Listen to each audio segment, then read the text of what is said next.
ഈ വീഡിയോ നിങ്ങൾ കാണാതെ പോകരുത് കേട്ടോ. നമ്മുടെയൊക്കെ സഹോദരൻ, ആ ഒരു മരണപ്പെട്ട സഹോദരൻ ദീപക്കുമായി ബന്ധപ്പെട്ടുള്ള ഒരു വിഷയമാണ്. അദ്ദേഹവുമായി ബന്ധപ്പെട്ട് ഒരു പോസ്റ്റ് ഇന്ന് സോഷ്യൽ മീഡിയയിൽ ഭയങ്കര വൈറലാണ്. അത് പോസ്റ്റ് ചെയ്ത ആള്, അതായത് അത് പറഞ്ഞ ആള് ലിയാസ് ലത്തീഫ് എന്ന ഒരു ബ്ലോഗറാണ്. അപ്പൊ ഇത് നമ്മുടെ ഒരുപാട് ആളുകൾ ഷെയർ ചെയ്യപ്പെട്ടിട്ടുണ്ട് കേട്ടോ. അതിൽപ്പെട്ട ഒരു പ്രമുഖനാണ് നമ്മുടെ എല്ലാവരുടെയും പ്രിയങ്കരനായ ഹരീഷ് കണാരൻ.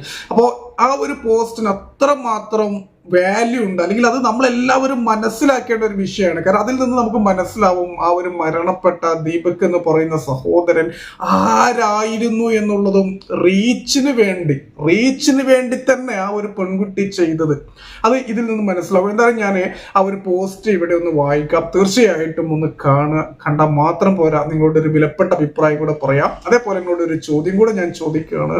ആ ഒരു റീച്ചോളിക്ക് നല്ല ശിക്ഷ തന്നെ കിട്ടണം എന്നാണ് എൻ്റെ ഒരു ആഗ്രഹം. നിങ്ങളുടെ ആഗ്രഹം എന്താണ് എന്നുള്ളത് ഒന്ന് കമന്റ് ബോക്സിൽ രേഖപ്പെടുത്തുക. ആത്മഹത്യ ചെയ്ത ദീപകിനെ കുറിച്ച് അതേ ബസ്സിൽ യാത്ര ചെയ്ത മറ്റൊരു പെൺകുട്ടി പറഞ്ഞത്: സോഷ്യൽ മീഡിയ ലൈംഗികാതിക്രമി എന്ന് മുദ്ര കുത്തിക്കൊന്ന ദീപകിനെ കുറിച്ച് മാസങ്ങൾക്ക് മുമ്പ് അതേ ബസ്സിൽ വെച്ച് അദ്ദേഹത്തെ പരിചയപ്പെട്ട മറ്റൊരു പെൺകുട്ടിക്ക് പറയാനുള്ളത് കേൾക്കുമ്പോൾ ആരുടെയും ഉള്ളൊന്ന് പിടയും. ദീപക് എന്ന വ്യക്തി ആരായിരുന്നു എന്ന് ദീപകിന് വെറും ഒരു ദിവസം മാത്രം പരിചയമുള്ള ആ പെൺകുട്ടിയുടെ വാക്കുകളിൽ നമുക്ക് മനസ്സിലാകും. ഏകദേശം ഒരു വർഷം മുമ്പ് അതേ ബസ്സിൽ യാത്ര ചെയ്യുന്നതിനിടെയാണ് ഈ പറഞ്ഞ പെൺകുട്ടി ദീപകിനെ കാണുന്നത്. അസഹനീയമായ പീരീഡ്സ് വേദന കൊണ്ട് മുഖം വാടിയിരുന്ന ആ കുട്ടിയെ കണ്ട് അടുത്ത സീറ്റിലിരുന്ന അപരിചിതനായ ദീപക് ചോദിച്ചത് മോളെ എന്ത് പറ്റി എന്നാണ്. വെറും ഒരു ചോദ്യമായിരുന്നില്ല അത്. അവളുടെ വേദന കണ്ടപ്പോൾ സ്വന്തം മകളെ പോലെ കരുതിയ ഒരു അച്ഛൻ്റെയോ ജ്യേഷ്ഠൻ്റെയോ കരുതലായിരുന്നു അത്.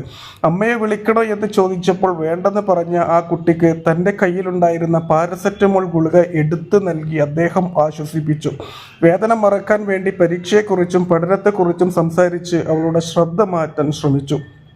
പരീക്ഷയെ ഓർത്ത് പേടിയാണെന്ന് പറഞ്ഞപ്പോൾ അദ്ദേഹം നൽകിയ ഉപദേശം ആ കുട്ടി ഇന്നും ഓർക്കുന്നുണ്ട്. എന്തിനാ പേടിക്കുന്നത്? എൻ്റെ ഈ പ്രായത്തിലും ഞാൻ സ്ട്രഗിൾ ചെയ്യുകയാണ്. ജീവിതം എന്നും അതുകൊണ്ട് പേടിച്ചിരിക്കാൻ പറ്റുമോ എന്നായിരുന്നു അദ്ദേഹത്തിൻ്റെ ചോദ്യം. യാത്രയിലുടനീളം ഒരു ജ്യേഷ്ഠ സഹോദരനെ പോലെ അത്രയും മാന്യമായി പെരുമാറിയ, സുരക്ഷിതത്വം നൽകിയ മനുഷ്യൻ.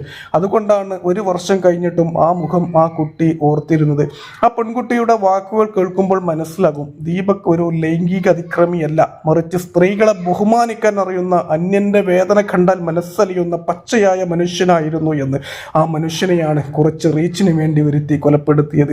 ചെയ്യാത്ത തെറ്റിന് ലോകം മുഴുവൻ തന്നെ നോക്കി കുറ്റപ്പെടുത്തിയപ്പോൾ തൻ്റെ നിരപരാധിത്വം തെളിയിക്കാൻ നിൽക്കാതെ അദ്ദേഹം മരണം തിരഞ്ഞെടുത്തത് കുറ്റബോധം കൊണ്ടല്ല, മറിച്ച് താൻ ഒരിക്കലും ചെയ്യാത്ത ഒരു കാര്യത്തിന് പഴി കേൾക്കേണ്ടി വന്നതിലെ ഷോക്ക് കൊണ്ടാവണം. ദീപക് മരിച്ചില്ലായിരുന്നെങ്കിൽ ഈ സത്യം ഒരുപക്ഷെ ആരും അറിയില്ലായിരുന്നു എന്നത് മറ്റൊരു ദുരന്തം. ആദരാഞ്ജലികൾ സഹോദര. ലിയാസ് ലത്തീഫ് എന്ന ഇൻസ്റ്റഗ്രാം ബ്ലോഗറാണ് ഈ പെൺകുട്ടിയുടെ അനുഭവം പങ്കുവച്ചത്.